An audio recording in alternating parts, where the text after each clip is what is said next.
ஃப்ளேமிங்க்கே வந்து 2000. ஆமா. ஹோண்டா வந்து இந்த கார்ல இன்னும் கொஞ்சம் ஃபோக்கஸ் பண்ணி இதெல்லாம் இன்னும் கொஞ்சம் இம்ப்ரூவ் பண்ணணும். ஸோ சீட்டை இன்னும் கொஞ்சம் பெட்டராக கொடுக்கலாம். கேமரா அந்த ஸ்பிளிட் ஸ்க்ரீன் கொடுக்கலாம். க்ரூஸ் கண்ட்ரோல், பிரேக்கிங் சொன்ன மாதிரி பிரேக்கிங் இன்னும் கொஞ்சம் பெட்டராக பண்ணலாம்.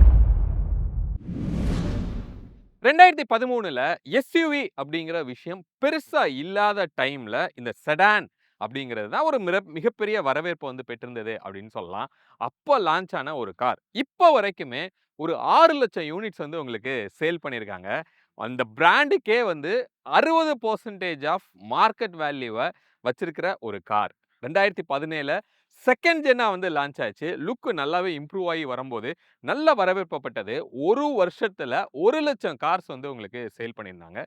இப்போ தேர்ட் ஜென்னா உங்களுக்கு அடாஸ் ஃபீச்சர்லாம் வச்சு லான்ச் ஆன ஒரு கார் தான் இன்னைக்கு நம்ம கூட ஹோண்டாவோட அமேஸ் வந்து நம்ம கூட இருக்கு. அப்ப இந்த காரோட டிரைவ் எக்ஸ்பீரியன்ஸ் எல்லாமே வந்து இதோட லான்ச் ஈவெண்ட்லேயே நம்ம பார்த்துட்டோம். ரிவ்யூவும் பண்ணி நம்ம பார்த்தாச்சு. அப்போ இன்னைக்கு நம்ம என்ன பார்க்க போறோம் அப்படின்னா, இந்த காரோட யூசர் கம் நம்ம சேனலோட சப்ஸ்கிரைபர் மிஸ்டர் விக்னேஷ் பாரதி வந்து நம்ம கூட இருக்காங்க.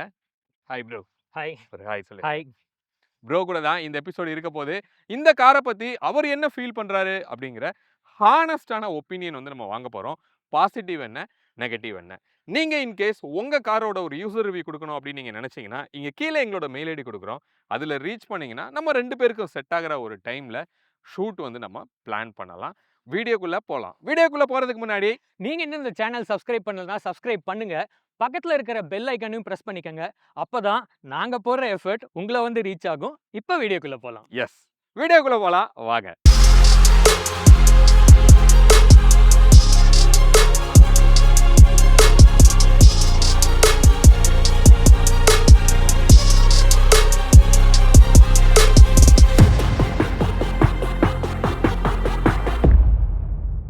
ஃப்ரெண்ட்ஸ், நம்மளோட கெஸ்ட்டுக்கு எப்பவுமே ஒரு கிவ்அவே கொடுக்கறது வழக்கம். இன்றைக்கும் இன்வால்வ் அப்படிங்கிற ஒரு பிராண்டில் இருக்கிற கார் பர்ஃப்யூம் தான் வந்து இது ஒரு liquid type of perfume. Rain forest அப்படிங்கிற கேட்டகரி.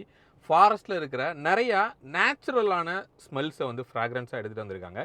அந்த வரிசையில் இப்போ நம்ம கூட இருக்கிறது வெண்ணிலா ஆப்ரிகாட் அப்படின்னு சொல்லி. ஸோ வெண்ணிலாங்கிறதுக்கு நமக்கு பெருசாக இன்ட்ரோடக்ஷன் தேவையில்லை.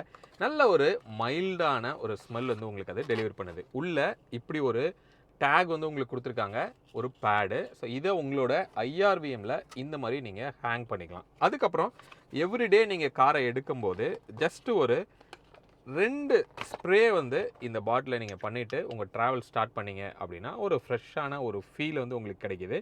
ஸோ அதை ஜஸ்ட்டு நம்ம ஸ்ப்ரே பண்ணுவோம்.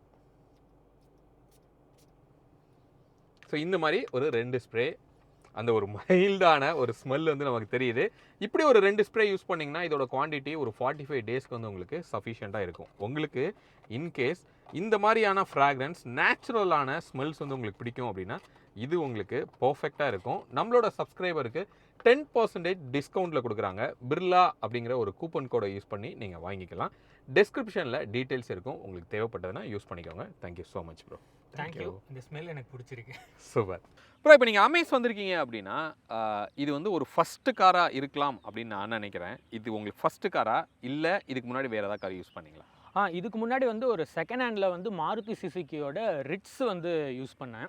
ஸோ ஏன் செகண்ட் ஹேண்ட் போனேன் அப்படின்னா அந்த டைமில் வந்து கொஞ்சம் பட்ஜெட் இல்லை. ஸோ ஓட்டவும் தெரியாது, அது ஒரு விஷயம். பட் ஸ்டில் பட்ஜெட் இல்லை. ஸோ அதனால் இதுக்கு முன்னாடி மாருதி சுசுக்கியோட ரிட்ஸ் டீசல் வெர்ஷன் வச்சுருந்தேன். அண்ட் தென் அதுக்கப்புறம் இது அமேஸ் பிக் பண்ணிருக்கீங்க இந்த வருஷம். ஓகே, ஒரு ஹேஷ்பேக்ல இருந்து ஒரு செடானுக்கு வந்திருக்கீங்க. யூஸ்வலாக செகண்ட் காரா இப்போ ட்ரெண்ட் அப்படின்னு நீங்கள் பார்த்தீங்கன்னா எல்லாரும் எஸ்யூவி தான் போகணும் அப்படின்னு சொல்லி நினைக்கிறாங்க. ஸோ நீங்கள் ஐ திங்க் உங்களுக்கு இந்த கார் ஒரு 12.5 லேக்ஸ் வந்து வந்திருக்கும்னு நினைக்கிறேன். அந்த பட்ஜெட்டுக்கே உங்களுக்கு வந்து ஒரு எஸ்யூவி கூட கிடைச்சிருக்கிறதுக்கு வாய்ப்பு இருக்குது. எஸ்யூவினா கிராஸ் ஓவர்ஸ் அப்படின்னு நம்ம சொல்லலாம். நீங்கள் ஏன் அதை ப்ரிஃபர் பண்ணலை? எதுக்காக செடானுக்கு போனீங்க? ஆக்சுவலி இதுக்கு என்னோட பதில் வந்து கொஞ்சம் சப்ஜெக்டிவாக தான் இருக்கும். பிகாஸ் என்னோட மெயினாக வந்து எனக்கு பிடிக்காத ஒரு விஷயம் மாருதி சுசுகி ரிட்ஸில் அப்படின்னா வந்து நான் ஏதாவது ஒரு மேடு பள்ளத்தில் போனேன் அப்படின்னா வந்து ஹோல் பாடி வந்து அந்த டால் பாய் மாடலுங்கிறதுனால ஹோல் பாடி ஒரு மாதிரி ஷேக் ஆகும். ஸோ அது வந்து நான் ஏதாவது ஒரு டாக்ஸி அந்த மாதிரி டிசைர் மாதிரி ஒரு செடானில் போகும்போது எனக்கு அந்த பாடி ரோல் வந்து வந்ததில்லை. அண்டு நான் வந்து இந்த மேடு பள்ளத்துலலாம் ஒரு தடவை இதை டெஸ்ட் ட்ரைவ் பண்ணி பார்க்கும்போது எனக்கு அந்த பாடி ரோல் வரல.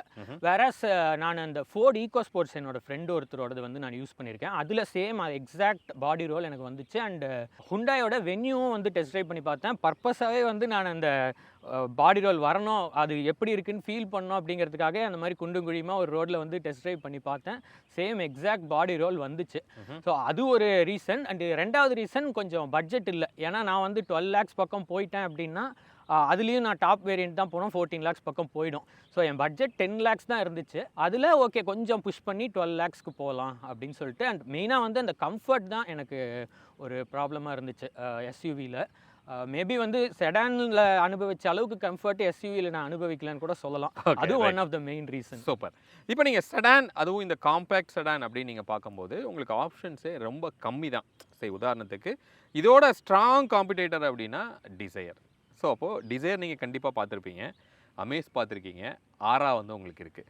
ஸோ இதில் எதெல்லாம் ட்ரைவ் பண்ணி பார்த்து இந்த அமேஸ்க்கு வந்து ரீச் ஆனீங்க? ஆக்சுவலாக டிசைர் வந்து என்னோட ஃப்ரம் த பிகினிங் என்னோட டாப் மோஸ்ட் ப்ரையாரிட்டியாக இருந்தது. ஏன்னா 2021 நான் ரிட்ஸ் எடுக்கும்போதுமே வந்து நான் அதுக்கு முன்னாடி புது கார் வாங்கலாம் அப்படிங்கிற மாதிரி தான் பார்த்துட்டு இருந்தேன். அந்த டைமில் நான் டிசைர் தான் பார்த்தேன். பட் அந்த டைமில் ஆஸ் யூஷுவல் எனக்கு சொன்ன மாதிரி பட்ஜெட் இல்லாததுனால நான் வந்து டிசைர் வாங்க முடியல. அண்டு கார் மாற்றணும்னு நான் டிசைட் பண்ண உடனே ஃபஸ்ட்டு நான் ட்ரைவ் பண்ணி பார்த்தது மாருதி சுசுகி டிசைர் தான். பட் வந்து என்னன்னா ஒரே ஒரு ப்ராப்ளம் என்னன்னா வெளியில எல்லாம் மாற்றிருந்தாங்க. அண்ட் உள்ள கேபின்லாமும் ஓரளவுக்கு மாற்றிருந்தாங்க. பட் என்னன்னா அந்த ஸ்டீரிங் வீல் வந்து எந்த ஒரு அப்டேட்டுமே பண்ணல. நான் 2021 எப்படி இருந்துச்சோ அதே மாதிரி ஸ்டீரிங் வீல் எல்லாம் மாற்றினாங்க. பட் அந்த ஸ்டீரிங் வீலில் ஒரு சின்ன ஏதாவது ஒரு மைனர் மாடிஃபிகேஷன் பண்ணியிருந்தாங்கன்னா கூட கொஞ்சம் கொஞ்சம் இம்ப்ரெஸ் ஆகிருப்பேன். பட் அந்த ஒரு இதனால வந்து எனக்கு அந்த டிரைவ் பண்ணும்போது ஏதோ ஒன்று மிஸ்ஸிங் அப்படிங்கிற மாதிரி இருந்துச்சு. அண்ட் அதுக்கப்புறம் வந்து நான் ஆக்சுவலாக ஹோண்டா அமேஸ் பக்கம் வர்றதுக்கே நான் ஒரு ஆக்சிடென்ட்டுன்னு தான் சொல்லணும். ஒரு ஹுண்டாய் ஷோரூம் போகிற வழியில் ஹோண்டா ஷோரூம் இருந்துச்சு. சரி என்ன தான் இருக்குதுன்னு பார்க்கலாம் அப்படின்னு சொல்லிட்டு உள்ளே போனப்போ தான் வந்து ஒரு கார் நின்றுட்டு இருந்துச்சு. பார்க்க அந்த ஃபோர்ட் ஃபியஸ்டாவோட ஒரு லுக் ஒன்று இருந்துச்சு, ஃபீல் இருந்துச்சு. ஸோ அதனால் அதை பார்த்த உடனே உள்ளே போய் உக்காந்த உடனே அந்த ஸ்டீரிங்லாம் வந்து அந்த ஸ்டீரிங் தான் one of the main reason. அது இந்த ஹோண்டா சிட்டியோட அந்த ஸ்டீரிங் மாதிரியே இருக்கவும் உள்ள அந்த சேல்ஸ் பர்சனும் வந்து பயங்கரமாக எக்ஸ்பிளைன் பண்ணார். ஹோண்டா பற்றி ஒன்றுமே ஜீரோ ஐடியா இருந்துட்டு வெளியே வரும்போது ஃபுல்லாக A to Z தெரிஞ்சுட்டு நம்ம ஃபர்தராக பேசலாம். இப்போ வந்து உங்களுக்கு ஆரா இருக்குது, அதாவது ஹுண்டேல, டாட்டால டிகார் இருக்கு, இதோட காம்படிட்டர்ஸ். இந்த ரெண்டு கார் வந்து நீங்க பாத்தீங்களா? இல்ல ஆக்சுவலாக பார்க்கல. ஏன்னா வந்து அவங்க டிசைரில் வந்து அவ்வளோ பெரிய ஜெனரேஷன் சேஞ்ச் பண்ணியுமே வந்து அந்த ஒரு ஸ்டீரிங் ஒரு ரீசனுக்காக வந்து நான் அது கொஞ்சம் இம்ப்ரெசிவாக ஆகலை எனக்கு. பட் ஃப்ரம் த பிகினிங் எனக்கு டிகார் அண்ட் ஆரால வந்து பெருசாக லிஸ்ட்லேயே இல்லை. ஆரா சுத்தமாகவே ஐடியாவே இல்லை. ஏன்னா மோஸ்ட்லி டாக்ஸி யூசர்ஸ் தான் வச்சுருக்காங்க. பட் டிகார் வந்து நான் 2021 டியாகோ அதெல்லாம் என் லிஸ்ட்டில் இருந்தப்போ டிகார் பார்த்தேன். பட் அதுக்கப்புறம் அவங்களும் சேம் அது பெருசாக எந்த ஒரு அப்கிரேடும் பண்ணல. ஸோ அந்த ரீசனுக்காக நான் போகல. இந்த இன்ஜின் பற்றி நம்ம பேசலாம் ப்ரோ. இது வந்து ஒரு 1.2 லிட்டரில் இருக்கிற 4 சிலிண்டர் ஐவிடெக் அப்படின்னு நம்ம சொல்கிறோம். வேறஸ் நீங்கள் டிசைர் எடுத்துட்டிங்கன்னா உங்களுக்கு 3 சிலிண்டர் கிடைக்கிது. ஆறால் உங்களுக்கு 4 சிலிண்டர் தான், ரைட்? அப்போது இதில் இந்த இன்ஜின் வந்து ஐவிடெக்னாவே அந்த ரிஃபைன்மெண்ட் அப்படிங்கிறது ரொம்ப நல்லாயிருக்கும் அப்படின்னு சொல்லுவோம். ஹோண்டா ஒரு மிகப்பெரிய பாசிட்டிவே அந்த ரிஃபைன்மெண்ட் தான். இந்த இன்ஜின் வந்து நீங்கள் எப்படி பார்க்குறீங்க? ஸோ நீங்கள் சொன்ன மாதிரி அந்த ரிஃபைன்மெண்ட் வந்து நல்லாவே இருக்குது. ஸோ ஒரு சிலர் வந்து அந்த NVH நாய்ஸ் வந்து உள்ளே வருது அப்படிங்கிற மாதிரி சொன்னாங்க. பட் எனக்கு வந்து பெருசாக வந்து அது வர்ற மாதிரி எனக்கு தெரில. ஏன்னா வந்து நான் இதுக்கு முன்னாடி வச்சுருந்த ரிட்ஸ் வந்து ஏசி சம்டைம்ஸ் ப்ராப்ளம் இருக்கிறதுனால ஜன்னலை இறக்கி விட்டுட்டுலாம் ஓட்டுவோம். ஸோ அந்த மாதிரி கார்லாம் ஓட்டிட்டு ஸோ இதோட ரிஃபைன்மெண்ட் பார்க்கும்போது வந்து நல்லாவே இருக்குது. அண்ட் NVH நாய்ஸும் வந்து ரொம்பலாம் உள்ளே வரல. சரி, இப்போ இது வந்து அதுவும் CVT நீங்கள் எடுத்திருக்கீங்க. ஸோ ஒரு அக்ரெசிவாக ஒரு புல்லுலாம் கொடுத்தோன்னா ரொம்ப ஸ்லெக்கிஷாக இருக்கும் ஆக்சுவலாக. இந்த பெர்ஃபார்மன்ஸை பற்றி நீங்கள் எப்படி பார்க்குறீங்க? ஸோ பெர்ஃபார்மன்ஸ் வந்து எனக்கு நல்லாவே லேக் டிஃப்ரென்ஸ் கண்டிப்பாக தெரியுது. ஏன்னா இதுக்கு முன்னாடி அந்த ரிட்ஸ் வந்து டீசல் 1.3 வேரியண்ட் வச்சுருந்தேன். ஸோ அதில் வந்து புல்லிங் பவர்லாம் வந்து வேறு லெவலில் இருக்கும். அண்டு ஒரு கார்னர் எடுக்கணும் அப்படின்னா வந்து டக்குன்னு நம்ம கியர் ஷிஃப்ட் பண்ணோன்னு கூட அவசியம் இல்லை, டக்குன்னு போகும். வேறஸ் இது வந்து கொஞ்சம் அந்தளவுக்கு போக மாட்டேங்குது. அண்டு CVT கியர் பாக்ஸ் பற்றி நீங்கள் கேட்கவும் அது CVTங்கிறதுனால என்னால் கொஞ்சம் மேனேஜபிளாக இருக்குது. ஏன்னா இப்போ டக்குன்னு ஒரு கியர் டவுன் பண்ணோம் அப்படின்னா பேடில் ஷிஃப்டர்ஸை வச்சு டவுன் பண்ணி அது பழகிறதுக்கு எனக்கு ஒரு 4-5 மந்த்ஸ் ஆச்சு. ஸோ ஃபஸ்ட்டு எனக்கு வந்து என்னடா இது இந்த ரப்பர் பேண்ட் எஃபெக்ட்னால வந்து ஓவர்டேக்லாம் பண்ணும்போது எனக்கு அவ்வளோ ஈஸியாக பண்ண முடியல. அழுத்துனா சவுண்டு மட்டும் பேனு கேட்கும், ஆனால் வந்து அது ஓவர்டேக் பண்ண முடியாது. ஸோ அது மாதிரி இருக்கும்போது ஒரு 4-5 மந்த்ஸ் ட்ரைவ் பண்ணதுக்கப்புறமா வந்து என்னால் அந்த அந்த பேடல் ஷிஃப்டர்ஸ் பழகினதுக்கப்புறமா என்னால் கார்னரிங்லாம் கொஞ்சம் ஈஸியாக பண்ண முடிஞ்சிச்சு. பட் ஸ்டில் நம்ம மேனுவல் வேரியன்ட் போனோம் அப்படின்னா அது வந்து நான் சேலம் ஃபுல்லாக ஓட்டி பார்த்தேன். சேலமில் தான் எடுத்தேன் வண்டி. மேனுவல் வேரியண்ட் வந்து சேலம் ஃபுல்லாக ஒரு க்ளோஸ் டு 30 கிலோமீட்டர்ஸ் பக்கம் நான் ஓட்டி பார்த்தேன்.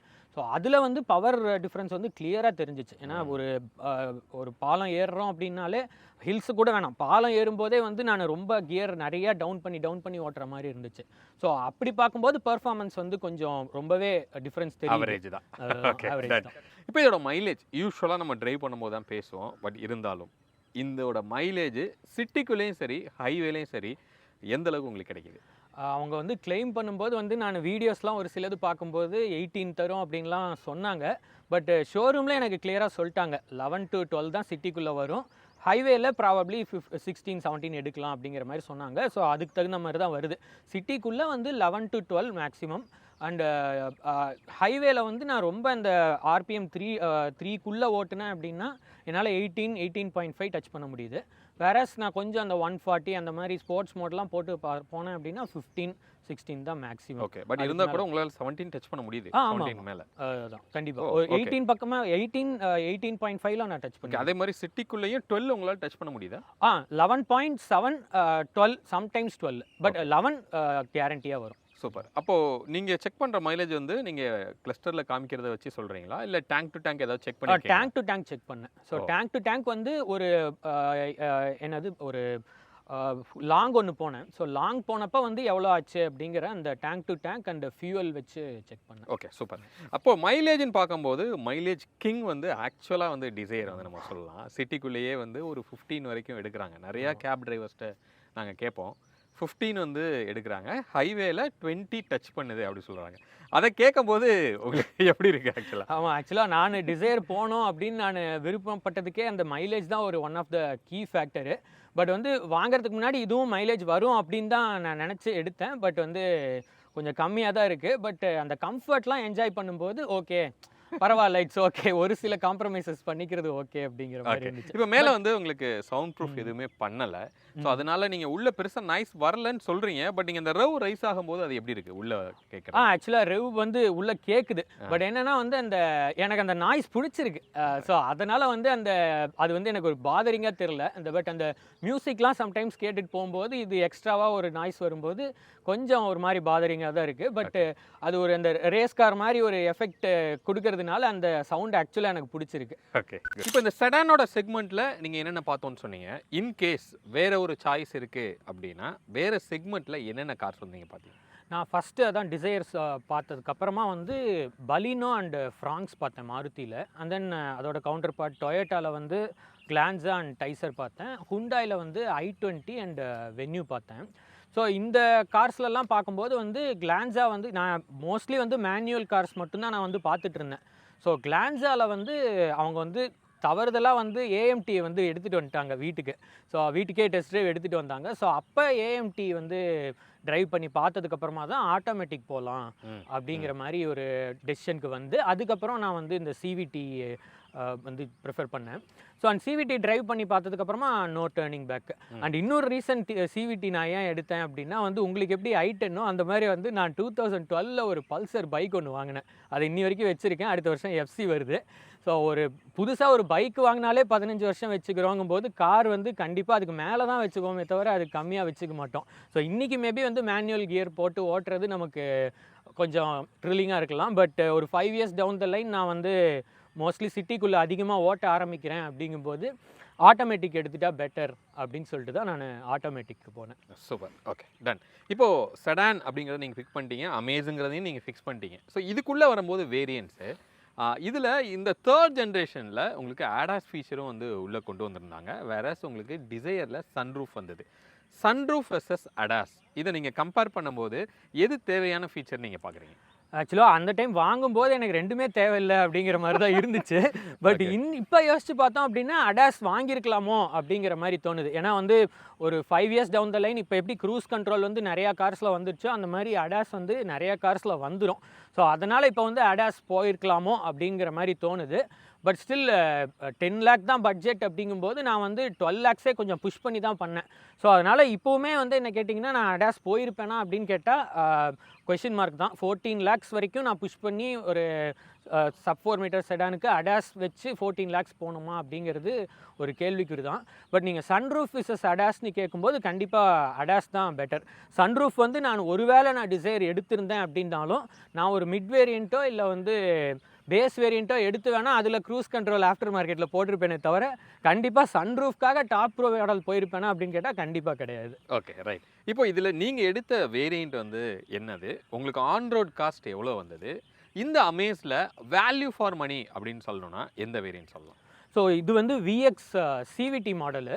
ஸோ வேல்யூ ஃபார் மணியாகவும் நான் வந்து இந்த பர்டிகுலர் வேரியண்ட்டை தான் சொல்லுவேன். ஏன் அப்படின்னா வந்து நான் கரெக்டாக நான் ஏப்ரலில் வந்து வாங்கும்போது எனக்கு அதுக்கு மார்ச்சில் வாங்கினவங்களுக்குலாம் வந்து 10 லேக் 10.2 எக்ஸ் ஷோரூம் ப்ரைஸ் இருந்துச்சு. பட் நான் வந்து கரெக்டாக நான் புக் பண்ண அன்றைக்கி எனக்கு ஒரு ஆஃபர் கொடுத்தாங்க. 9,99,000 அப்படிங்கிற மாதிரி ஒரு ஆஃபர் கொடுத்தாங்க. ஸோ அது வந்து ஈவன் இந்த பர்டிகுலர் வேரியண்ட்டுக்கு மட்டும் ஈவன் டிசம்பர்லேயுமே வந்து ஆஃப்டர் ஜிஎஸ்டி பெனிஃபிட்ஸ் கூட வந்து இந்த பர்டிகுலர் மாடல் வேரியண்ட்டுக்கு அவ்வளோ பெனிஃபிட் கிடைக்கல. ஸோ கண்டிப்பாக எனக்கு வந்து ஏப்ரலில் வந்து நான் வாங்கினப்போ எனக்கு இது உங்களுக்கு ஆன் ரோடு எவ்வளோ வந்தது? எனக்கு வந்து 12 லேக்ஸ் வித் ஆல் ஃபிட்டிங்ஸ் வந்து 12.2 வந்துச்சு. Okay, great. இப்போது இந்த செடான்னாவே எல்லாரும் நெகட்டிவாக சொல்கிற விஷயம் கிரவுண்ட் கிளியரன்ஸ். ஸோ உங்களுக்கு எப்பயாவது ஒரு 4 பேரோ 5 பேரோட போகும்போது கீழே தட்டுற பிரச்சனை இருந்திருக்கா? நிறைய தடவை இது வரைக்கும் ஒரு 5 to 6 டைம்ஸ் வந்து எனக்கு அடியில் தட்டி இருக்கு. பட் என்னன்னா நீங்கள் சொன்ன மாதிரி 4-5 பேரோட போகும்போது 4 பேரோ இல்லை ஈவன் 3 பேர் கூட போகும்போது கூட எனக்கு அவ்வளோவா தட்டினதில்லை. பட் 4 பேர் உக்காந்தாங்க அப்படின்னா ஒரு ஸ்பீட் பிரேக்கரில் வந்து நம்ம பார்க்காம வந்து ஏற்றிட்டோம் அப்படின்னா வந்து 100% தட்டும். ஸோ கிரவுண்ட் கிளியரன்ஸ் வந்து கண்டிப்பாக இதில் ஒரு ட்ராபேக் தான். ஈவன் அந்த சஸ்பென்ஷனுமே வந்து கொஞ்சம் சாஃப்டர் சஸ்பென்ஷன் அப்படிங்கிறதுனால நம்ம பார்க்காம ஏற்றிட்டோம் அப்படின்னா நிறைய பேர் உட்காரும்போது அது வந்து கிரவுண்ட் கிளியரன்ஸ் இன்னுமே கம்மியாகும். ஸோ அதனால் வந்து தட்டுறதுங்கிறது வந்து கண்டிப்பாக இருக்குது. ஓகே, அடுத்தது இன்க்ரஸ் அண்ட் எக்ரஸ். அதாவது இப்போ நம்ம சீட்டே நம்ம பார்த்தோம் அப்படின்னா கூட கொஞ்சம் லோ ப்ரொஃபைலில் தான் வந்து உங்களுக்கு இருக்குது. அப்போது எல்டர்ஸ் உள்ளே போய் வெளியில் வர்றதுக்கு எந்த அளவுக்கு கம்ஃபர்ட்டாக ஃபீல் பண்ணுறாங்க? ரொம்ப ஸ்ட்ரகிள் ஆகி போகிற மாதிரி இருக்கா, இல்லை வெளியில் வர்றதுக்குமே வந்து அவங்க கஷ்டப்படுற மாதிரியான பிரச்சனைகள் இருக்கா? ஸோ எங்கள் அப்பா அம்மாவுக்கு வந்து உள்ளே உட்கார்றது வெளியே வர்றது ப்ராப்ளம் இல்லை. பட் எங்கள் பாட்டி இருக்காங்க. ஸோ அவங்களுக்கு வந்து உள்ளே உட்கார்றதுல ப்ராப்ளம் இல்லை. பட் வெளியே வர்றது வந்து கண்டிப்பாக ப்ராப்ளம் தான். ஸோ உட்கார்றது கூட வந்து ஒரு மாதிரி மேனேஜ் பண்ணி உட்காந்துருவாங்க. பட் வெளியே வரும்போது கொஞ்சம் கஷ்டமாக தான் இருக்குது. பட் அவங்களுக்கு வந்து எஸ்யூவிலையுமே அந்த ப்ராப்ளம் இருந்துச்சு.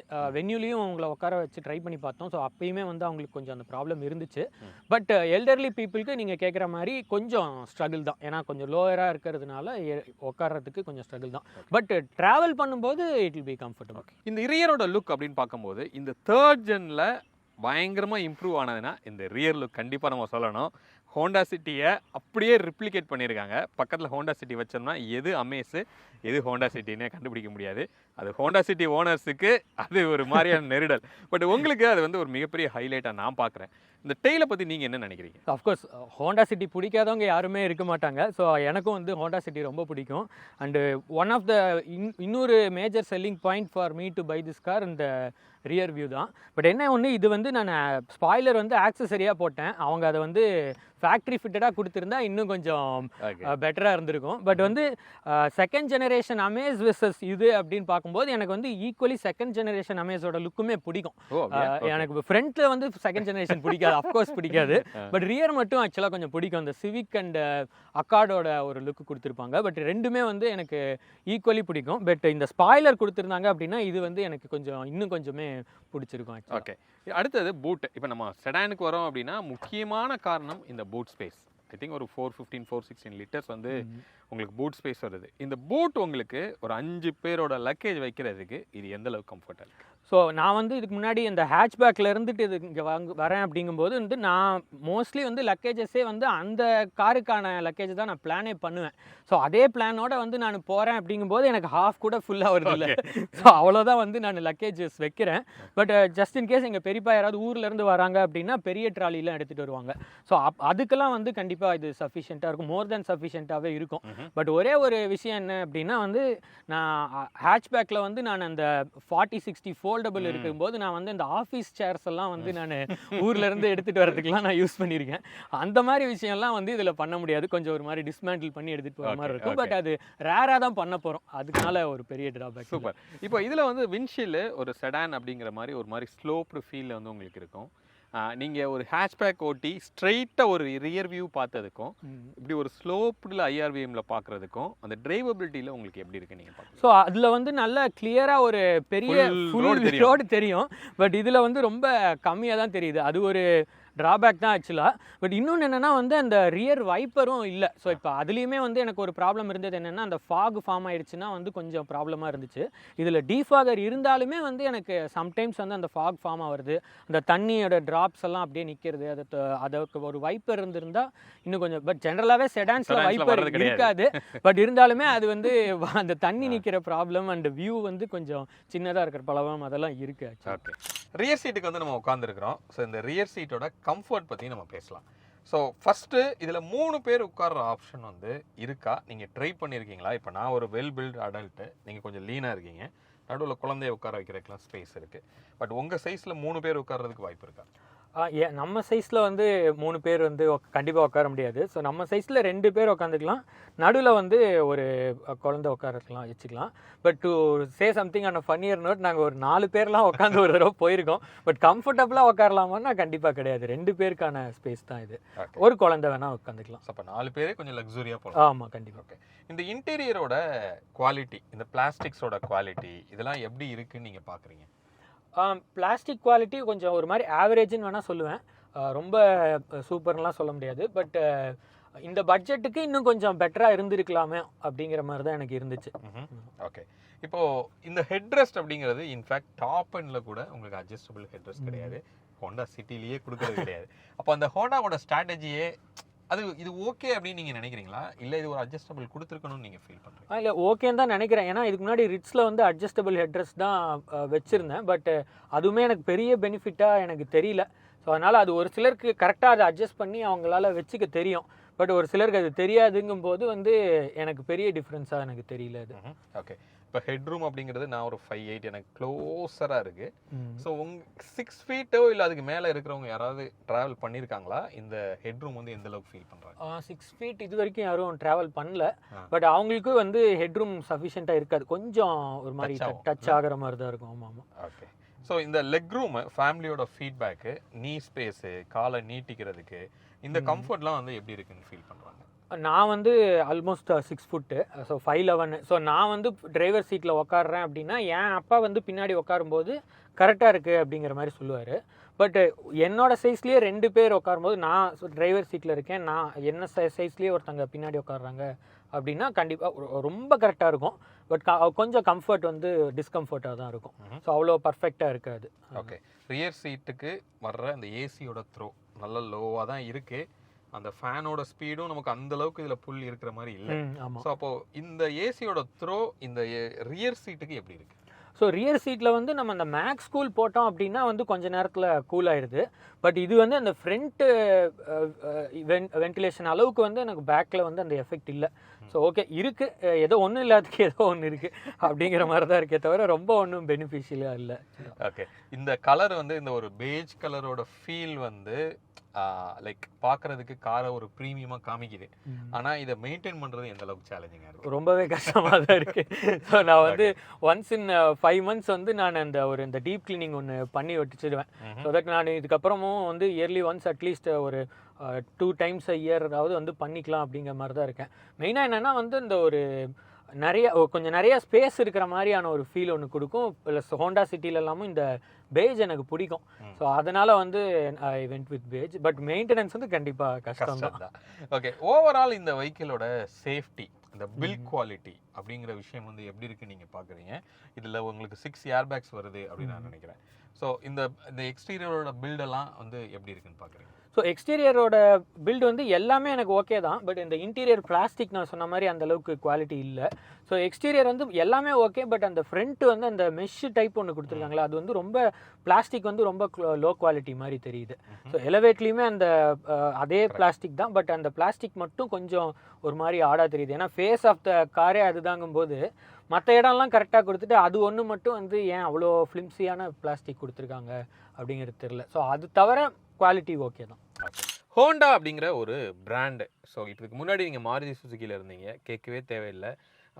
டாப் செல்லிங்கில் நம்பர் 1 பக்கத்தில் கூட போக முடியாத அளவுக்கு ஒரு கேப்பு. அப்போ ஹோண்டா அப்படிங்கிறது சேல்ஸில் ரொம்ப லோவாக இருக்காங்க. மார்க்கெட்டில் இருப்பாங்களா இல்லையாங்கிறது நிறைய பேருக்கு வந்து டவுட் இருக்குது. ஸோ அவங்க மிகப்பெரிய ஹோப் வச்சதே எலிவேட் மேலே தான். பட் அதுவும் பெருசாக அவங்களுக்கு கை கொடுக்கல. இன்றைக்கி வரைக்கும் இந்த அமேஸ் மட்டும்தான் ஒரு 3000 யூனிட் வந்து அவங்களுக்கு மாதம் சேல்ஸ் வந்து பார்க்குறாங்க. அப்படி இருக்கும்போது இந்த ஹோண்டாங்கிற பிராண்டு எந்த அளவுக்கு உங்களுக்கு ட்ரஸ்ட் கிரியேட் ஆச்சு? என்ன நம்பிக்கையில் நம்ம ஹோண்டாக்குள்ளே நீங்கள் வந்தீங்க? ஆக்சுவலாக அந்த கேள்விக்கு வந்து பதில் சொல்லணுன்னா, நான் வந்து ஹோண்டாக்குள்ளே வந்ததே ஒரு ஆக்சிடெண்ட் தான். ஏன்னா நான் 5 இயர்ஸ் பேக் வந்து நான் கார் வாங்கணும் அப்படின்னு பார்க்கும்போது ஹோண்டா ஷோரூமை தாண்டி தான் டாட்டாக்கு போனோம். நான் தப்பி தவறி கூட அந்த பக்கம் போயிடக்கூடாது அப்படின்னு சொல்லிட்டு தான் நான் வந்து டாட்டாக்கே போனேன். பட் வந்து இந்த டைம் வந்து நான் ஹோண்டாக்குள்ளே போனது இந்த லுக்கு, இந்த அமேஸோட அந்த 3rd ஜெனரேஷனோட லுக்கு இம்ப்ரெஸ் ஆகி தான் வந்து நான் போனேன். பட் வந்து நீங்கள் சொல்கிற மாதிரி இந்த ஹோண்டாவோட அந்த ட்ரஸ்ட் இருக்கா அப்படின்னு கேட்டால் அந்த என்ஜின் அண்ட் அந்த ரிலையபிலிட்டிக்காக தான் வந்து நான் ஹோண்டா போனேனே தவிர எனக்குமே அந்த டவுட் இருக்குது. இப்போ எப்படி வந்து மார்க்கெட்டில் அவங்க சஸ்டெயின் பண்ண போகிறாங்க, அடுத்து எதுவும் வந்து ப்ராடக்ட்ஸ் எதுவும் லான்ச் பண்ணுவாங்களா அப்படிங்கிற டவுட் வந்து எனக்குமே இருக்குது. இப்போ ஹோண்டாக்குள்ளே ஒரு எதிர்பார்ப்போட உள்ளே வந்திருப்பீங்க. வந்ததுக்கு அப்புறமா நீங்கள் இந்த ஹோண்டாவை பற்றி எப்படி பார்க்குறீங்க? முக்கியமாக சர்வீஸாக இருக்கலாம், அந்த சர்வீஸோட காஸ்ட்டாக இருக்கலாம், அதெல்லாம் பற்றி எப்படி நீங்கள் பார்க்குறீங்க? ஸோ சர்வீஸ் கண்டிப்பாக வந்து பெட்டராக தான் இருக்குது. இப்போ எப்படி ஃபோர்டு வந்து இல்லாமல் போனால் கூட வந்து அவங்களோட சர்வீஸை வந்து கரெக்டாக பண்ணுறாங்களோ, அந்த மாதிரி கண்டிப்பாக ஹோண்டா நாளைக்கு இல்லாமல் போனாலும் வந்து சர்வீஸை வந்து கரெக்டாக கொடுப்பாங்க அப்படிங்கிற வந்து நம்பிக்கை எனக்கு இருக்குது. ஸோ மார்னிங் கொடுத்தா ஈவினிங் வந்து எனக்கு கொடுத்துட்றாங்க. ஸோ சர்வீஸ்லாம் வந்து பக்காவாகவே இருக்குது. பட் வந்து ஏதாவது ஒரு இம்பேக்ட் ஒரு ஆகுது அப்படிங்கிற மாதிரி டைமில் கண்டிப்பாக மாருதி அளவுக்கு சீக்கிரமாக அவங்களால கண்டிப்பாக டெலிவர் பண்ண முடியாது. ஃபார் எக்ஸாம்பிள் ஒரு மாருதி கார் நம்ம வந்து இம்பேக்ட் ஆகுது அப்படின்னா அவங்களுக்கு ஸ்பேர்ஸ் எல்லாம் வந்து அவைலபிளாகவே இருக்கும். ஸோ அவங்க வந்து ரெடி பண்ணி நமக்கு கொடுக்கறதுக்கு 2-3 டேஸில் வந்து நமக்கு காரை கையில் கொடுத்துருவாங்க. வேறஸ் ஹோண்டானா வந்து எனக்கு ஒரு தடவை ஒரு இம்பேக்ட் ஒன்று ஆச்சு. ஸோ ஒரு பஸ் வந்து ஹிட் அண்ட் ரன்னு. ஸோ அப்போ பம்பர் வந்து எனக்கு ஸ்டாக் இல்லை அப்படின்னு சொல்லிட்டு பம்பரை வர வைக்கிறதுக்கே எனக்கு வந்து 10 டேஸ் ஆச்சு. அதுக்கப்புறம் ஒன்ஸ் பம்பர் வந்ததுக்கப்புறமா எனக்கு வந்து 2 டேஸில் வந்து ஃபினிஷ் பண்ணி கொடுத்துட்டாங்க. பட் ஸ்டில் அந்த ஒரு ஸ்பேர்ஸ் அவைலபிலிட்டி அப்படிங்கிறது வந்து ஹோண்டாவில் வந்து ரொம்ப கம்மியாக தான் இருக்குது. பட் சர்வீஸ் வந்து நல்லாவே இருக்குது. ஓகே. இப்போ இந்த ஹோண்டாவோட ஸ்ட்ரென்த்து, வீக்னஸ் நீங்கள் என்ன பார்க்குறீங்க? அவங்களோட இதுதான் ஸ்ட்ரென்த் அப்படின்னு சொல்லணும்னா என்ன சொல்லலாம்? இதுதான் வீக்னஸ் அப்படின்னு சொல்லணும்னா என்ன சொல்லலாம்? ஸ்ட்ரென்த் ஆப்வியஸ்லி வந்து இந்த ஐவி டெக் என்ஜின் தான். ஸோ அது ரிலையபிலிட்டி வந்து நம்ம கேட்கவே வேணாம். 2 lakhs 3 lakhs கிலோமீட்டர் ஓடின ஹோண்டா சிட்டிலாம் நான் பார்த்துருக்கேன். ஸோ அந்த மாதிரி அமேஸும் வந்து ரிலையபிளாக இருக்கும் அப்படிங்கிற ஒரு ட்ரஸ்ட்டில் தான் வந்து நான் வாங்கினேன். ஸோ அது ஒரு பிக்கஸ்ட் ஸ்ட்ரென்த்து. வீக்னஸ் அப்படின்னு பார்த்தா நமக்கு வந்து நிறையா ஃபீச்சர்ஸ் கொடுக்கறது இல்லை காரில். அண்டு நிறைய ப்ராடக்ட்ஸ் இல்லை. 3 ப்ராடக்ட்ஸை வச்சு ஒரு மாதிரி இது பண்ணிட்டு இருக்காங்க. அண்ட் அமேஸ் மட்டும்தான் one of the highest selling cars. So நிறைய கார்ஸ் வந்து மகேந்திரா மாதிரியோ மாருதி மாதிரியோ நிறைய ப்ராடக்ட்ஸ் உள்ளே கொண்டு வந்தால் தான் கண்டிப்பாக சஸ்டெயின் ஆக முடியும். பட் வீக்னஸ்ன்னு பார்த்தா நம்பர் ஆஃப் கார்ஸ், அதுதான் வந்து நான் சொல்லுவேன். ஓகே. இப்போ இந்த சர்வீஸ் காஸ்ட் எல்லாம் வந்து ஹோண்டானாவே ரொம்ப எக்ஸ்பென்சிவாக இருக்கும் அப்படிலாம் சொல்லுவாங்க. நீங்கள் ஐ திங்க் 2 சர்வீஸ் முடிச்சிருக்கீங்க. 2 சர்வீஸ், ரெண்டுமே ஃப்ரீ சர்வீஸ் தான். பட் இருந்தால் கூட நீங்கள் ஒரு பம்பர் கூட மாற்றினேன்லாம் சொன்னீங்க. அப்போ ஜென்ரலாக அவங்களோட சர்வீஸ் காஸ்ட் அப்படிங்கிறது எப்படி பார்க்குறீங்க? ஸோ இப்போ வரைக்கும் எனக்கு எதுவும் செலவு ஆகலை. நீங்கள் சொன்ன மாதிரி 2 சர்வீஸ் தான் முடிஞ்சிருக்கேன். ஸோ ஒரு நெக்ஸ்ட் மந்த் தான் வந்து 3rd சர்வீஸ் வருது. ஸோ அதில் வந்து காஸ்ட் எவ்வளோ அப்படிங்கிறது தெரியும். க்ளோஸ் டு 8,000 பக்கம் வரும் அப்படிங்கிற மாதிரி கேள்விப்பட்டேன். ஏன்னா என் ஃப்ரெண்டு ஒருத்தர் ஜாஸ் வச்சுருக்காரு. ஸோ அவருக்கு வந்து இயர்லி 8,000 சம்திங் ஆகுது அப்படிங்கிற மாதிரி சொன்னாங்க. ஸோ அந்த மாதிரி காஸ்ட்டு தான் ஆகும் அப்படின்னு நினைக்கிறேன். பட் இந்த பம்பர் சேஞ்ச் பண்ணும்போது வந்து எனக்கு அந்த 2,000 ருபீஸ் அந்த கிளைமிங் காஸ்ட் வந்து ஒரு 2,000 ருபீஸ் பிடிச்சிக்கிட்டாங்க. அதை தவிர வந்து மற்ற எல்லாமே வந்து பம்பர் டு பம்பர் இன்சூரன்ஸ் இருக்கிறதுனால கிளைமிங்க்கே வந்து 2000 ஆமாம் 2000 சார்ஜ் பண்ணாங்க. ஓகே. ஸோ அந்த சார்ஜ் பிடிச்சாங்க. பட் அதர் தேன் தட் மற்றதெல்லாம் இன்சூரன்ஸில் கவர் ஆகிடுச்சு. இப்போ ஒரு டிரைவ் வந்து போயிட்டு இருக்கோம் ப்ரோ. இந்த வண்டியோட டிரைவபிலிட்டி, இந்த அமேஸோட டிரைவபிலிட்டி எப்படி இருக்கும் அப்படிங்கிற பற்றி நம்ம பேசலாம். ஸோ இந்த காரோட இன்ஜின் பர்ஃபார்மன்ஸ் நம்ம வெளியில் நம்ம பேசணும். இருந்தாலும் ஒரு லாங்குக்கெலாம் போகிறதுக்கு இந்த வண்டியோட சப்போர்ட் வந்து எப்படி இருக்குது? இன்ஸ்டண்ட்டாக ஒரு ஓவர்டேக் பண்ணும் ஹைவேல அப்படின்னா பண்ண முடியுதா? ஸோ நான் அதான் முன்னாடியே சொன்ன மாதிரி ஒரு 4 months ஆச்சு எனக்கு அது பழகிறதுக்கு. ஸோ நாம் மேனுவல் போனோம் அப்படின்னா வந்து ட்ரைவ் பண்ணுறதுக்கு நம்ம வந்து ஒரு செகண்ட் கியரோ அந்த மாதிரி ஷிஃப்ட் பண்ணி தான் நம்மளால் வந்து ஓவர்டேக் பண்ண முடியும். பட் இது வந்து பேடல் ஷிஃப்டர்ஸ் இருக்குது அப்படிங்கிறதுனால நான் டக்குன்னு ஒரு D2 அந்த மாதிரி ஒரு டிரைவ் 2 செகண்ட் கியர் அந்த மாதிரி டவுன் பண்ணிவிட்டு ஓவர்டேக் பண்ணும்போது வந்து ஓரளவுக்கு மேனேஜபிளாக தான் இருக்குது. ஸோ அவ்வளோ ஒன்றும் பவர் லேக் வந்து எனக்கு தெரியல. ஓகே. இப்போ NVH அப்படின்னு நம்ம பார்க்கும்போது இப்போ நான் வந்து ரொம்ப லைட் ஃபுட்டில் தான் ஓட்டுறேன். அப்படியே அழகாக எந்த சத்தமும் இல்லாமல் இன்ஜின் காமாக போகுது அப்படின்னு சொல்லலாம். இப்போ இப்படி ஒரு அழுத்தணும் அப்படின்னா RPM 5000 RPM போயிடுச்சு. ஆனால் வண்டி கிளம்பி போகிறதுக்கே லேட் ஆகுது. ஸோ அந்த மாதிரி ஒரு ஃபீல் வந்து இருக்குது. ஸோ இது வந்து நீங்கள் ரியலாகவே அந்த வோக்கல் அதெல்லாமே வந்து நீங்கள் ஃபீல் பண்ணுறீங்களா? ஆமாம், ஆக்சுவலாக வந்து நான் அழுத்தினேன் அப்படின்னா நல்ல ரேஸ் கார் மாதிரி பயங்கரமாக ட்ரன்னு சவுண்டு கேட்கும். ஆனால் வண்டி போகாது, அந்த ரப்பர் பேண்டு எஃபெக்ட் இருக்கும். பட் வந்து அந்த பேடல் ஷிஃப்டர்ஸை வச்சு ஹேண்டில் பண்ணும்போது ஓரளவுக்கு மேனேஜ் பண்ண முடியுது. இந்த ரோட் நாய்ஸு, அதாவது டயர் நாய்ஸு, பக்கத்தில் போகிற வெஹிக்கிளோட நாய்ஸு, அதெல்லாம் எந்த அளவுக்கு இன்சுலேட் பண்ணியிருக்காங்க நீங்கள் நினைக்கிறீங்க? ஸோ அது இன்னும் கொஞ்சம் பெட்டராக பண்ணியிருந்துருக்கலாம். ஸோ அது ரொம்ப ஒன்றும் இன்சுலேட் பண்ணல. So tyre noise, road noise எல்லாமே வந்து உள்ளே கேட்குது. பட் வந்து அதான் நம்ம ஒரு சாங் வச்சுட்டு அந்த மாதிரி போகும்போது வந்து பெரிய டிஸ்டர்பன்ஸாக இல்லை. அண்டு நான் பழைய காரில் வந்து நான் இதோட அதிகமாகவே நான் அதை ஃபீல் பண்ணியிருக்கேன். ஸோ அதனால் அதையும் இதையும் கம்பேர் பண்ணும்போது இது பெட்டர் அப்படிங்கிற மாதிரி இருக்குது. ஸோ இந்த வண்டியை நீங்கள் கண்டிப்பாக நைட்டில் ட்ரைவ் பண்ணியிருக்கிறதுக்கு வாய்ப்பு இருந்திருக்கும். அப்போ அந்த ஹெட்லைட்டோட த்ரோ அது எந்த அளவுக்கு இருக்குன்னு நீங்கள் பார்க்குறீங்க? சூப்பராக இருக்குது. ஆமாம், ஏன்னா வந்து நான் பழைய காரில் வந்து நான் 4 ப்ரொஜெக்டர் லைட்லாம் கூட போட்டிருந்தேன் நான் கீழே ஃபாக் லேம்பில். ஸோ அதுக்கு கொடுத்த அளவுக்கே எனக்கு வந்து இது இம்பேக்ட் கொடுக்குது. அது வந்து ஹாலஜனில் போட்டிருந்தேன். இது வந்து எல்இடியில் இருக்கிறதுனால எனக்கு வந்து இன்னும் கொஞ்சம் நல்லாவே இருக்குது. பட் என்னன்னா வந்து அவங்க மிட் வேரியன்ட்லேயும் வந்து அந்த automatic high beam low beam கொடுத்துருந்தாங்கன்னா இன்னும் பெட்டராக இருந்திருக்கும் அப்படின்னு ஃபீல் பண்ணேன். ஏன்னா வந்து இப்போ எனக்கு நல்லா இருக்கும், பட் எதிரில் வர்றவங்களுக்கு எப்படி இருக்குமோ தெரில. ஸோ அதுக்கு ரொம்ப பிரைட்டாக இருந்தது அப்படின்னா அவங்க கொஞ்சம் டிஸ்டர்பன்ஸாக கூட ஃபீல் பண்ண வாய்ப்பு இருக்குது. அடுத்தது பிரேக்கிங்கோட எஃபிஷியன்சி, எந்த அளவுக்கு நமக்கு கான்ஃபிடென்ட்டாக இதை பிரேக்கிங் வந்து அப்ளை பண்ண முடியுது? நான் பார்த்த வரைக்கும் ஸ்பாஞ்சியாக இருக்கிற மாதிரி ஃபீல் ஆகுது. நீங்கள் என்ன நினைக்கிறீங்க? பிரேக்கிங் வந்து ரொம்ப சுமாரான பிரேக்கிங்னு தான் சொல்லுவேன். ஏன்னா நான் ஃபஸ்ட்டு டைம் நான் எடுத்துகிட்டு வரும்போது நான் பழைய காரை நினச்சிட்டு நான் வந்து கொஞ்சம் போய் பிரேக் அடிக்கலான்னு நினச்சி நான் கொஞ்சம் போய் பிரேக் அடித்தேன். பட் வந்து என்னென்னா ஃபஸ்ட்டு டிரைவ்லேயே எனக்கு வந்து ஒரு பஸ் ஒன்று குறுக்க வந்து ரொம்ப க்ளோஸாக போய் தான் வந்து நான் கார் நின்றுச்சு. ஸோ அதனால் பிரேக்கிங்னு பார்த்தா கொஞ்சம் மாதிரி ஆவரேஜான பிரேக்கிங்னு தான் சொல்லுவேன். பட் இருந்தாலும் கொஞ்சம் முன்னாடியே ப்ரீ பிளான்டா தான் பிரேக் அப்ளை பண்ணணும். ஓகே. ஸ்டேரிங் சிட்டிக்குள்ள ரொம்ப வெயிட்டா இருக்கிற மாதிரி, ஐ மீன் ரொம்ப ஹார்டா இருக்கிற மாதிரி தான் ஃபீல் ஆகுது. உங்களுக்கு சிட்டிக்குள்ள இதோட மேனேஜபிலிட்டி எப்படி இருக்குன்னு நீங்க பாக்குறீங்க? சிட்டிக்குள்ள எனக்கு ஓகே. பட் வந்து என்னன்னா யூ-டர்ன் எடுக்கும் போது வந்து நமக்கு அந்த ஆட்டோமேட்டிக்கா வந்து சென்டரிங் வந்து அந்த அளவுக்கு ஆறதில்லை, ஆகுது. ரொம்ப ஸ்லோவா மெதுவா வருது. ஸோ அதுக்கு நாம வந்து நம்மளோட அவசரத்துக்கு நாமளே திருப்பி இல்லாமங்கிற மாதிரி இருக்கும். ஸோ அது வந்து ஸ்டேரிங் கொஞ்சம் டைட்டாக தான் இருக்கு.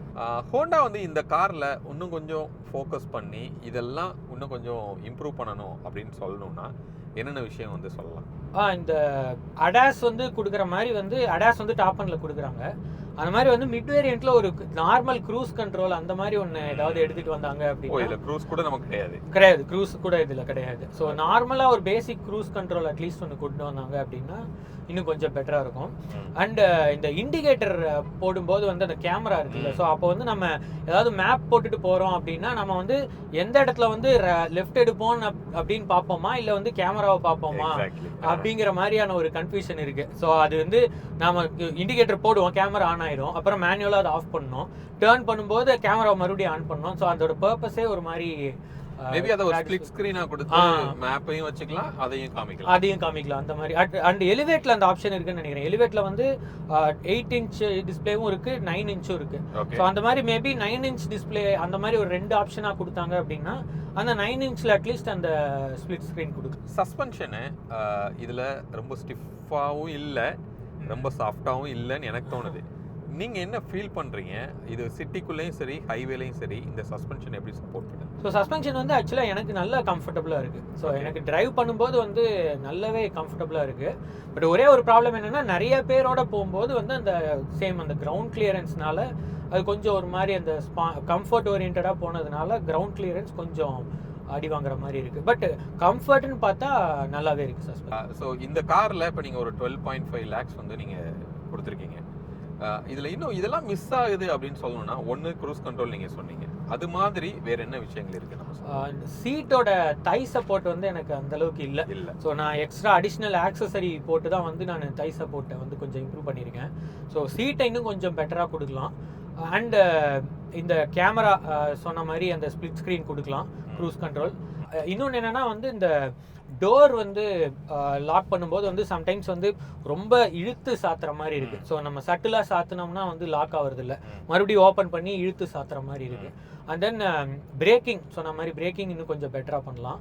அண்ட் டிஸ்கனெக்ட் ஆகிற இஷ்யூ ஒன்று இருக்குது. ஸோ அந்த இப்போ நம்ம டவர் வந்து கொஞ்சம் எங்கேயாவது வந்து கம்மியாக இருக்குது அப்படின்னா அந்த இடத்துல வந்து மொபைலும் இந்த கிளஸ்டரும் வந்து டிஸ்கனெக்ட் ஆயிடுது.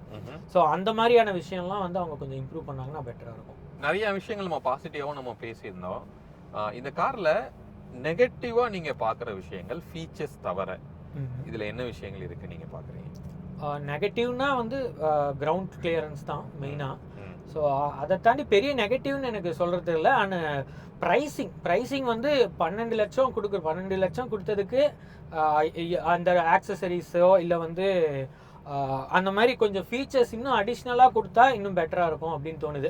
ப்ரைஸிங் அண்ட் கிரவுண்ட் கிளியரன்ஸ் தான் மேஜர் நெகட்டிவ்னு சொல்லுவேன். ஸோ இந்த காருக்கு ஒரு ரேட்டிங் கொடுக்கணும் அப்படின்னா 5க்கு நீங்கள் எவ்வளோ கொடுப்பீங்க? அண்ட் 5க்கு 4.5 கண்டிப்பாக கொடுப்பேன். வெறும் ப்ராடக்ட் மட்டும் அப்படின்னா நான் 5 out of 5 கூட கொடுப்பேன். பட் அந்த ப்ரைஸிங் அண்ட் இந்த கிரவுண்ட் கிளியரன்ஸ் இந்த ப்ராப்ளம்லாம் இருக்கிறதுனால 4.5. ஓகே. ஸோ இப்போ காருக்கு ஒரு ரேட்டிங் கொடுத்தீங்க, ஹோண்டாக்கு ஒரு ரேட்டிங் கொடுக்கணும்னா நீங்கள் என்ன கொடுப்பீங்க? ஹோண்டாக்கு மேபி 3 கொடுக்கலாம். ஸோ அவங்க இன்னும் நிறைய கார்ஸ் லான்ச் பண்ணணும். அண்ட் தென் சர்வீஸ்லாம் ஓகே தான், பட் இன்னும் நிறைய கார்ஸ் லான்ச் பண்ணணும். ஒரே ஒரு கார் 2 காரை நம்பி இருக்க வேணாம் அப்படிங்கிறது என்னோட ஒப்பீனியன். Okay, great. இப்போ இந்த வீடியோவை பார்க்குற நம்மளோட வியூவர்ஸ் இந்த அமேஸை வந்து ஷார்ட் லிஸ்ட் பண்ணிட்டு எடுக்கலாமா வேண்டாமா அப்படின்னு ஒரு டைலமாலே இருக்காங்க அப்படின்னு வச்சுக்கலாம். உங்களோட சஜஷன் என்ன? யாருக்கு இந்த கார் செட் ஆகும், யாருக்கு செட் ஆகாது? ஸோ பவர் எதிர்பார்க்குறாங்க அப்படின்னா அவங்களுக்கு வந்து இந்த கார் அவ்வளோவா செட் ஆகாது. ஸோ ஒரு லைட் ஃபுட்டடான டிரைவர்ஸ் இருக்காங்க அப்படின்னா அவங்களுக்கு செட் ஆகும். அண்டு சிவிடி போகிறாங்க அப்படின்னா வந்து கண்டிப்பாக வந்து 10 lakhsக்குள்ளே சிவிடி ஆப்ஷன்ஸ் ரொம்ப கம்மி. ஸோ சிவிடி அப்படிங்கிற ஒரு ஆப்ஷனுக்காக தான் வந்து எனக்கு இது ரொம்ப நேரோ டவுன் ஆச்சு. ஸோ அந்த மாதிரி ஆட்டோமேட்டிக் வந்து ஒரு நல்ல கம்ஃபர்டான ரைடு, ஒரு ஃபேமிலி ஓரியன்டான ஒரு கார் வேணும் அப்படின்னா இந்த கார் கண்டிப்பாக ப்ரிஃபர் பண்ணலாம். பட் பெர்ஃபார்மன்ஸ் ஓரியன்டாக போகணும், மைலேஜ் வேணும் அப்படின்லாம் எதிர்பார்த்தாங்கன்னா வந்து இது அவங்களுக்கான கார் கிடையாது. இது எல்லாத்துலேயுமே ஒரு மாதிரியான ஆவரேஜ் கார் தான். மைலேஜும் ஒரு மாதிரி ஆவரேஜ் தான், பெர்ஃபார்மன்ஸும் ஒரு மாதிரி ஆவரேஜ் தான். சூப்பர். நீங்கள் கிட்டத்தட்ட ஒரு 5 to 6 hours எங்கள் கூட ஸ்பெண்ட் பண்ணி உங்களோட ஹானஸ்டான ஒப்பீனியன் இந்த 3rd gen அமேஸ் பற்றி நீங்கள் கொடுத்துருக்கீங்க. பார்க்குற நிறைய பேருக்கு வந்து ரொம்பவே யூஸ்ஃபுல்லாக இருந்திருக்கும். உங்களோட நேரத்துக்கு ரொம்ப நன்றி bro. Thanks for having me. So நான் க்ளோஸ் டு 5 to 5.5 இயர்ஸாக உங்களை ஃபாலோ பண்ணிட்டு இருக்கேன். அண்ட் ஸ்டார்டிங்கில் வந்து வெறும் ரிவ்யூஸ் அந்த மாதிரி டிரைவ் அந்த மாதிரி போட்டுட்டு இருந்தது போக இப்போ வந்து 5 இயர்ஸில் சேனலில் எவால்வ் ஆனது வந்து வேற லெவலில் இருக்குது. அந்த கேமரா கிளாரிட்டி, அண்ட் தென் நீங்கள் போடுற அந்த டெக்னிக்கல் கண்டென்ட்டு, ஸோ நிறையா அந்த டர்போ எப்படி ஒர்க் ஆகும், ஸோ டயர் மாற்றுறது எப்படி, அந்த மாதிரி நிறைய டெக்னிக்கலான நிறையா விஷயங்கள் பேசுகிறீங்க. Thanks for having me and keep doing the good work. Thank you so much bro. Hope இந்த வீடியோ உங்களுக்கு யூஸ்ஃபுல்லாக இருந்திருக்கும் அப்படின்னு சொல்லி நாங்கள் நம்புகிறோம். நீங்கள் இன்கேஸ் உங்கள் காரோட ஒரு யூசர் எக்ஸ்பீரியன்ஸ் நீங்கள் ஷேர் பண்ணணும் அப்படின்னு நீங்கள் நினச்சிங்கன்னா இங்கே கீழே எங்களோட மெயில் ஐடி கொடுக்குறோம். ரீச் பண்ணிங்கன்னா நமக்கு 2 பேருக்கு செட் ஆகிற மாதிரியான ஒரு டைமில் ஒரு ஷூட் வந்து நம்ம பண்ணலாம். மீண்டும் அடுத்து வேற ஒரு வீடியோவில் உங்களை வந்து நாங்கள் சந்திக்கிறோம். அது வரைக்கும் உங்களிடமிருந்து விடைபெறுவது உங்கள் பிர்லா.